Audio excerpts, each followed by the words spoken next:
Assalamualaikum warahmatullahi wabarakatuh. Hamdan syukranillah amma ba'd. Sahabat manusia plural yang saya hormati dan saya banggakan. Blunder lagi, blunder lagi, blunder lagi.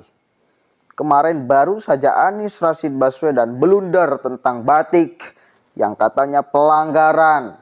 Nah sekarang viral lagi, rame lagi ucapan Anies Rashid Baswedan yang menuduh bahwa pemerintah itu matikan kritik.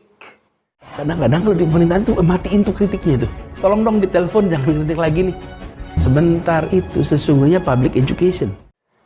Dan ini kemudian direspon oleh beberapa partai politik. Dan kesemuanya itu mengecam apa yang Anies Rashid Baswedan katakan. Karena sangat rasional sekali. Ucapan Anies kalau diadukan dengan fakta itu sangat jauh sekali, bos.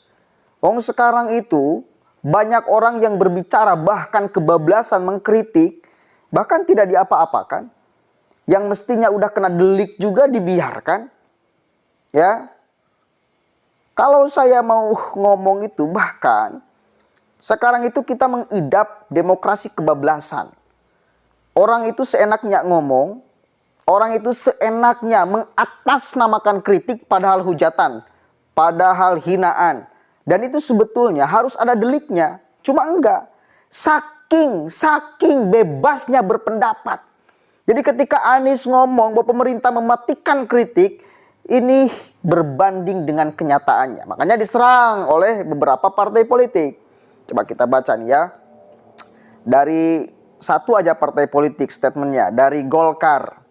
Ketika Anies mengatakan bahwa pemerintah mematikan kritik. Dari Detik News ya. Golkar minta Anies tak asal bicara soal pemerintah kadang mematikan kritik. Bakal calon presiden dari Partai Nasdem, Anies Baswedan sempat menyinggung pemerintah terkadang mematikan kritik. Mematikan loh. Partai Golkar membalas pernyataan Anies tersebut. Ketua DPP Partai Golkar, Aceh Hasan, menyebut Indonesia saat ini telah menjunjung tinggi semangat demokrasi. Aceh meminta Anies tak asal bicara. Jangan asal bicara, kita ini sudah terbuka, demokrasi dan menjunjung semangat kebebasan berpendapat, kata Aceh. Kemudian, Aceh menyebut jika pemerintah mematikan kritik, maka langkah Anies saat ini bisa terganjal.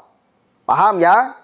Kalau pemerintah itu mematikan kritik, anti kritik, maka langkah Anies itu bisa terganjal. Sekarang mulus-mulus aja dia kampanye kemana-mana. Bahkan itu pun melanggar aturan gitu loh. Bawaslu udah ngomong bahwa itu melanggar aturan. Santai-santai aja. Kemudian, sebab kata dia, Anies sudah keliling Indonesia meskipun belum masuk masa kampanye. Yo, coba. Bawakan satu kali lagi Bawaslu udah ngomong yo. Tidak beretika itu, curi star itu namanya tuh. Dan kalem-kalem aja dan santai-santai aja. Bahwa kemudian ada 1-2 orang yang kadang-kadang menolak kampanye Anies. Ya wajar, bukan berarti itu disuruh pemerintah. Itu inisiatif. Itu saking sayangnya kepada wilayahnya gitu loh. Dan sadar politik. Dan sadar bahwa ini belum waktunya musim kampanye. Wajar dong. Lanjut. Kalau pemerintah mematikan kritik, tidak mungkin Pak Anies bisa keliling Indonesia walaupun belum masanya kampanye, ucapnya. Lanjut, Aceh meminta Anies menunjukkan bukti pemerintah kadang mematikan kritik. Tunjukkan, mana yang dinilai mematikan kritik? Tegasnya. Kemudian, Anies sebelumnya bicara terkait dirinya yang kerap mendapatkan kritik dari berbagai pihak. Dia lalu sempat menyinggung terkait pemerintah yang terkadang justru mematikan kritik tersebut. Momen Anies membahas terkait kritik ini disampaikan dalam podcast bersama Imam Priyono dan Henry Satrio. Seperti disiarkan di YouTube R66 Neolitis. Anies awalnya menjelaskan terkait dirinya yang kerap mendapatkan reaksi penolakan dari pihak lain ketika melakukan sesuatu. Normal, orang lain menolak, apa sih yang disebut kecewa? Tanda tanya. Kecewa itu kalau tidak sesuai harapan. Kalau dia sesuai harapan ya nggak usah kecewa. Kita yang sudah belajar ilmu, kemudian ke sekolah, pendidikan, baca sejarah. Tidak ada dalam sejarah yang dalam gelanggang politik 100% sependapat. Kan nggak ada. Coba kasih contoh 100% sependapat. Kata Anies Baswedan saat ditanya soal penolakannya terhadap dirinya seperti dilihat detik.com. Oke. Kemudian lanjut nih sedikit lagi. Anies menjelaskan, dalam berpolitik pasti ada pihak yang tidak sependapat. Dia mengaku tidak panik ketika hal itu terjadi. Anies selalu menceritakan pengalamannya ketika menjabat Gubernur DKI Jakarta. Dia mengaku sering mendapatkan kritik yang akhirnya kritik tersebut harus dijawab satu persatu. Anies selalu menyinggung pemerintah kadang mematikan kritik. Dia mengaku heran jika hal itu terjadi karena kritik sesungguhnya edukasi bagi publik. Selama bukan hoax dan ujaran kebencian. Lanjut. Nah, kita kadang-kadang kalau di pemerintahan matiin tuh kritiknya tuh. Tolong dong ditelepon, jangan kritik lagi nih. Sebentar, itu sesungguhnya public education. Ada selamanya, selama faktual, selama tidak menyebarkan kebohongan dan kebencian. Gitu kira-kira, itu normal. Jadi, misal ada sebagian yang merasa tidak setuju, nggak apa-apa. Toh ada yang setuju juga, jelas Anies. Jadi di sini, Anies jelas menyinggung, nyinyir terhadap pemerintah. Ya, katanya kadang-kadang mematikan kritik. Di belah mana, kapan pemerintah mematikan kritik? Dan siapa yang dimaksud Anies pemerintah ini? Siapa yang dimaksud Anies pemerintah ini? Dia ketika menjabat Gubernur DKI kan bagian daripada pemerintah. Dia katanya sering menerima kritik. Dia welcome dan sebagainya. Dia ingin mengatakan bahwa dirinya sangat menjunjung tinggi demokrasi. Dan orang lain nggak menjunjung demokrasi. Nggak menjunjung kemudian kebebasan berpendapat. Mungkin itu yang ingin dia sampaikan.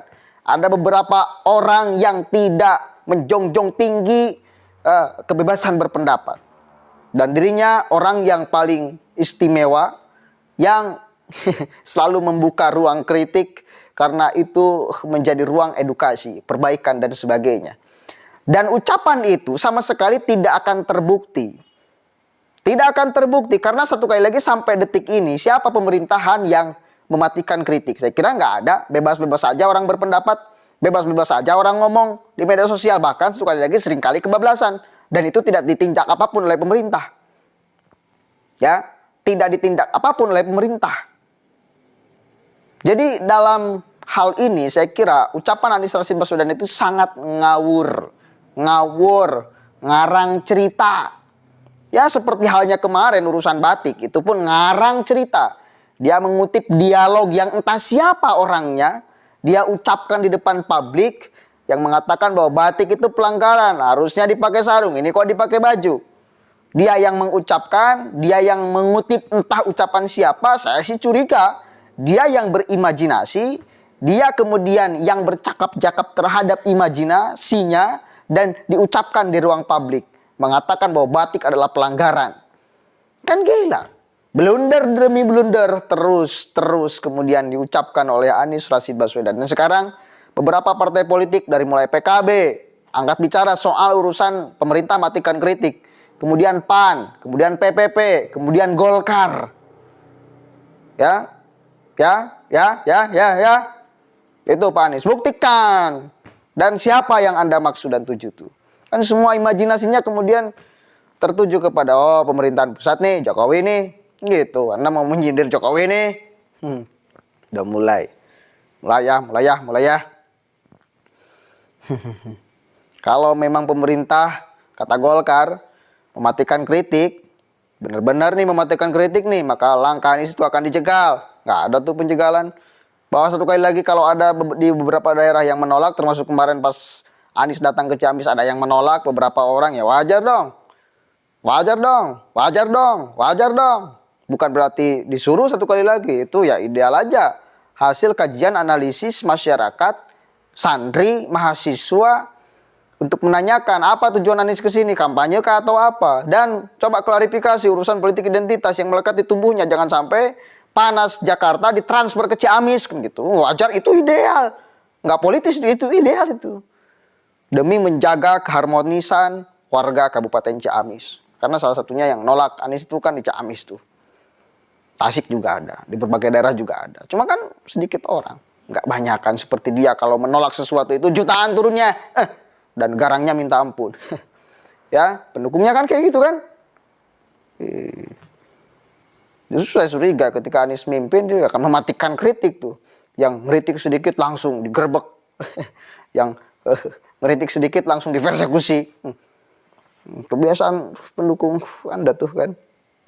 Ya, mudah-mudahan manfaatnya. Allahumma fiqh lakum wa Assalamualaikum warahmatullahi wabarakatuh.